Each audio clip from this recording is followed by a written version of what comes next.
Hello friends, மறுபக்க viewers அனைவரும் எப்படி இருக்கீங்க? இன்றைக்கி நம்ம பார்க்க போகிற இந்த வீடியோ நிஜமாகவே உங்களை ஆச்சரியப்பட வைக்கும். கொரியாவில் ஏன் இளைஞர்கள் கல்யாணம் பண்ண மாட்டேங்கிறாங்க? ஏன் அங்கே இருக்கிற பெண்கள் கல்யாணமே வேணான்னு ஓடுறாங்க? இன்றைக்கி இதை பற்றின வீடியோ தான் நம்ம பார்க்க போகிறோம். வாங்க வீடியோக்குள்ளே போகலாம்.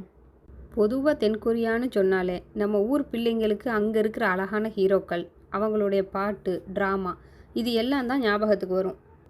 வெளியே இருந்து பார்க்குறதுக்கு அந்த நாடு அவ்வளோ அழகாக பெரிய பணக்கார நாடாக தெரியும். ஆனால் அந்த பளபளப்புக்கு பின்னாடி ஒரு பெரிய நிஜம் மறைஞ்சிருக்கு. அங்கே இருக்கிற தலைநகரம் சியோல்.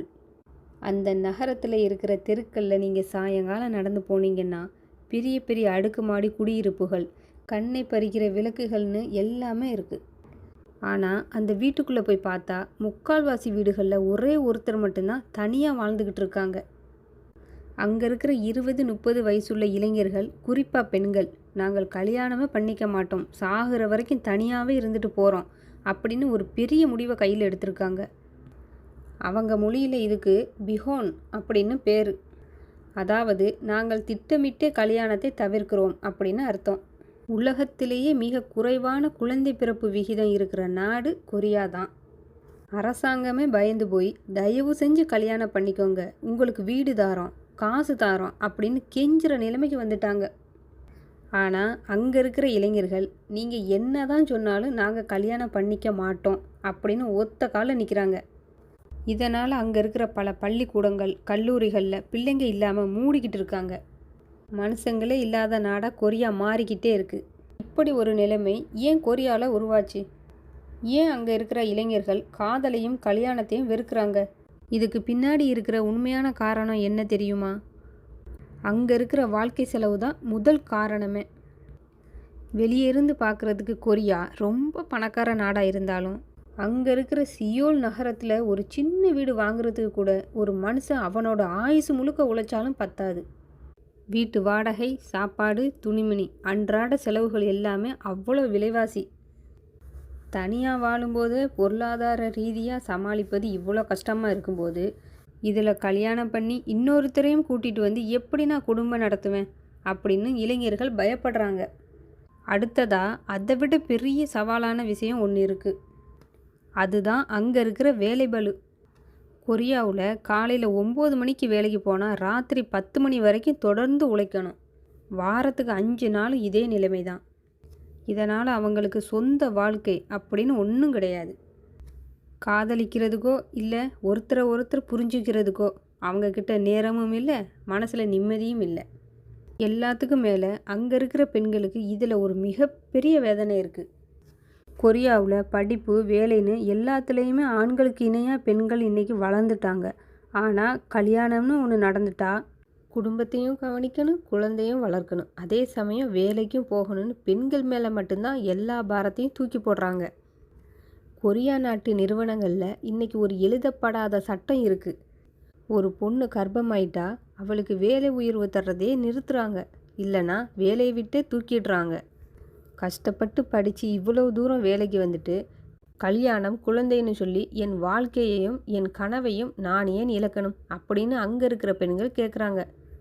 அதாவது ஒரு பக்கம் அரசாங்கமும் சமுதாயமும் கல்யாணம் பண்ணுன்னு கட்டாயப்படுத்துது. ஆனால் இன்னொரு பக்கம் கல்யாணம் பண்ணினா உன் வேலையும் போயிடும், உன்னால் நிம்மதியாக வாழவும் முடியாதுன்னு அங்கே இருக்கிற சூழ்நிலை அவங்கள முடக்குது. இப்படி அரசாங்கத்தோட எதிர்பார்ப்புக்கும் இளைஞர்களோட நிஜ வாழ்க்கைக்கும் நடுவில் இருக்கிற இந்த மிகப்பெரிய முரண்பாடு தான் இன்றைக்கி அவங்கள கல்யாணமே வேணான்னு தூரம் ஓட வச்சிருக்கு.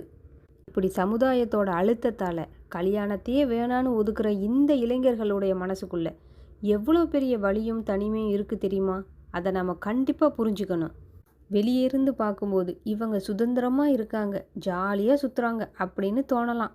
ஆனால் நிஜத்தில் அவங்க மனசுக்குள்ளே ஒரு மிகப்பெரிய ஏமாற்றமும் வேதனையும் இருக்குது. ஏன்னா எந்த ஒரு மனுஷனுமே ஆசைப்பட்டு தனிமையை தேர்ந்தெடுக்கிறது இல்லை, சூழ்நிலை தான் அவங்கள அப்படி வாழ வைக்குது. கொரியாவில் இன்றைக்கி இருக்கிற 20-30 வயசு இளைஞர்கள் மத்தியில் ஒரு வார்த்தை ரொம்ப பிரபலமாக இருக்குது. அது என்னன்னா ஹோன்ஜோக் அப்படின்னா தனியாக வாழும் இனம் அப்படின்னு அர்த்தம்.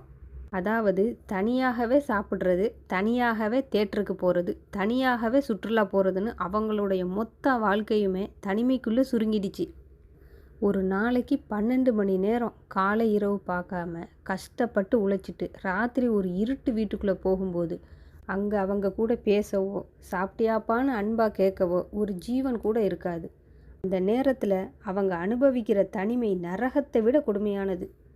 ஒரு துணை வேணும், நமக்கும் ஒரு குடும்பம் வேணும்னு ஆசை இருந்தாலும் பொருளாதார பிரச்சனையால் நம்மளால் அதை தாங்க முடியாதுன்ற அந்த பயம் அவங்க ஆசையையே அப்படியே கசக்கி போட்டுடுது. இதைவிட பெரிய வேதனை என்னன்னா, அங்கே இருக்கிற வயசான பெற்றோர்கள் தங்களோட பிள்ளைகள் தனியாகவே இருக்கிறத பார்த்து அவங்க தினமும் மனசு உடைஞ்சு போகிறாங்க. நமக்கு அப்புறம் இந்த பிள்ளைய யார் கவனிப்பா, இதுக்கு ஒரு வாரிசு கூட இல்லாமல் போயிடுமோ அப்படின்னு பெற்றவங்க படுற வேதனை இன்றைக்கி கொரியாவில் ஒரு பெரிய சமூக பிரச்சனையாக மாறிக்கிட்டு இருக்குது. இளைஞர்களுக்குள்ளே இருக்கிற இந்த மன அழுத்தத்தினால கொரியாவில் இன்றைக்கி மனசோர்வு நோய் ரொம்ப அதிகமாயிடுச்சு.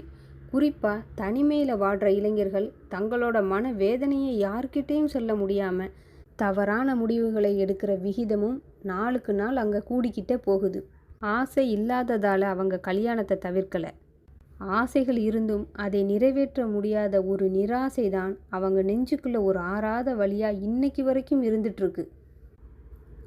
இப்படி இளைஞர்கள் எல்லாரும் கல்யாணமே வேணான்னு தனிமையில் வாழ ஆரம்பித்ததுனால தென்கொரியாவில் நாம் நினச்சி கூட பார்க்க முடியாத ஒரு விசித்திரமான மாற்றங்கள் இப்போ நடக்க ஆரம்பிச்சிருக்கு.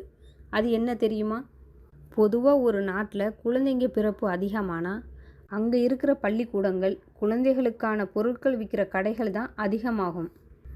ஆனால் கொரியாவில் இதுக்கு நேர்மாறாக மனித குழந்தைகளுக்கு பதிலாக செல்ல பிராணிகளை வளர்க்கிறது அவ்வளோ அதிகமாயிடுச்சு. இன்றைக்கி கொரியாவில் இருக்கிற கடைகளில் குழந்தைகளுக்கான பிரேம் தள்ளுவண்டிகளை விட நாய் மற்றும் பூனைகளை உட்கார வச்சு தள்ளிக்கிட்டு போகிற வண்டிகள் தான் பல மடங்கு அதிகமாக விற்றுக்கிட்டு இருக்கு. எனக்கு குழந்தையே வேணாம், இந்த ஜீவனே போதும் அப்படின்னு அவங்க தனிமையை இந்த செல்ல பிராணியை வச்சு நிரப்புறாங்க. இதை விட பெரிய சுவாரஸ்யமான விஷயம் என்னென்னா, அங்கே இருக்கிற இளைஞர்கள் மத்தியில் இப்போ புதுசாக ஒரு விசித்திரமான பழக்கம் பரவி வருது. அதுக்கு பேர் கல்பெட்ஸ், பெட் ராக்ஸ். அதாவது உயிரற்ற ஒரு சாதாரண கல்லை எடுத்து அதுக்கு கண் மூக்கு வரைஞ்சி அதுக்கு ட்ரெஸ் எல்லாம் போட்டு அதுக்கிட்ட தங்களோட மனசில் இருக்கிற கஷ்டங்களை எல்லாம் பேசி நிம்மதி அடைகிறாங்க. கேட்குறதுக்கு ரொம்ப ஆச்சரியமாகவும் வேதனையாகவும் இருக்குல்ல. ஒரு மனுஷன் இன்னொரு மனுஷங்கிட்ட பேச பயந்து ஒரு கல்லுக்கிட்ட போய் பேசுகிற நிலைமைக்கு அங்கே இருக்கிற தனிமை அவங்கள தள்ளி இருக்கு. அது மட்டும் இல்லாமல் கொரியாவில் இப்போ டெமி வெட்டிங் அப்படின்னு ஒரு புது கல்யாண முறை வந்திருக்கு.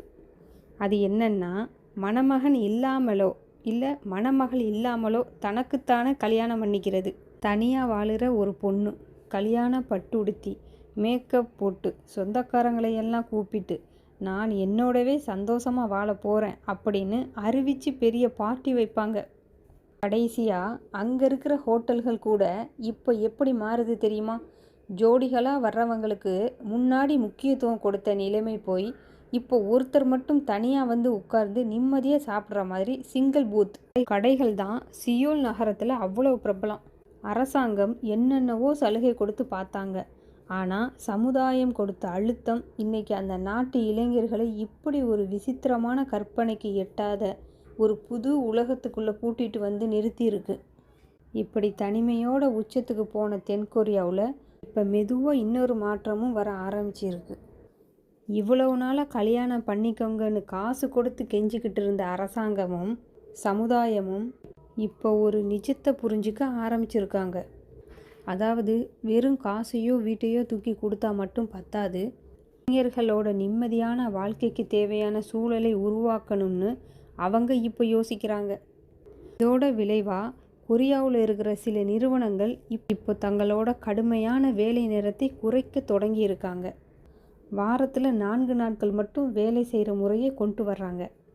இளைஞர்களுக்கு தங்களோட சொந்த வாழ்க்கைக்கும் காதலுக்கும் நேரம் கிடைச்சா மட்டும்தான் அவங்க மனசு மாறுன்ற உண்மையை இப்போ அங்கே இருக்கிற சமுதாயம் ஏற்றுக்க ஆரம்பிச்சிருக்காங்க. அதே போல் அங்கே இருக்கிற ஆண்களோட மனநிலையிலும் இப்போ ஒரு சின்ன மாற்றம் தெரியுது. கல்யாணத்துக்கு அப்புறம் வீட்டு வேலைகளையும் குழந்தைகளையும் பெண்களோட பாரமாக மட்டும் விடாமல் தங்களோட சரிபாதி பங்காக எடுத்துக்கணுன்ற புரிதல் இப்போ இருக்கிற இளந்தலைமுறை ஆண்களுக்கு வர ஆரம்பிச்சிருக்கு. மக்களே, தென்கொரியாவில் நடக்கிற இந்த விஷயம் ஏதோ ஒரு தூரத்து நாட்டில் நடக்கிற கதையாக நாம் கடந்து போயிடக்கூடாது. ஏன்னா இன்னைக்கு வல்லரசு நாடாக மாறணும், பெரிய பணக்கார நாடாக மாறணும்னு ஓடுற எல்லா நாடுகளுக்கும் தென்கொரியா ஒரு மிகப்பெரிய எச்சரிக்கை பாடம். பொருளாதாரத்தில் நாம் எவ்வளோ பெரிய உசரத்துக்கு போனாலும் ஒரு மனுஷனுக்கு அன்பும் பாசமும் அதை பகிர்ந்துக்க ஒரு குடும்பமும் இல்லைன்னா அந்த வாழ்க்கையில் எந்த அர்த்தமும் இல்லை. பணத்தை தேடி ஓடுற ஓட்டத்தில் வாழ்க்கையோட நிஜமான சந்தோஷத்தை நாம் தொலைச்சிடக்கூடாது. கொரியா நாட்டு இளைஞர்கள் இன்னைக்கு அனுபவிக்கிற இந்த வலியும் தனிமையும் நாளைக்கு மற்ற நாடுகளுக்கு வராமல் இருக்கணும்னா சமுதாயமும் அரசாங்கமும் இளைஞர்களோட நிம்மதியான வாழ்க்கைக்கு முன்னுரிமை கொடுக்கணும். இன்னைக்கு இந்த வீடியோ கொரியா நாட்டு நடப்பை உங்களுக்கு தெளிவாக புரிய வச்சுருக்குன்னு நம்புகிறேன். இந்த வீடியோ பற்றின உங்களுடைய கருத்துக்களை மறக்காமல் கமெண்டில் சொல்லுங்கள். அடுத்த வீடியோவில் உங்களை சந்திக்கிறேன். நன்றி.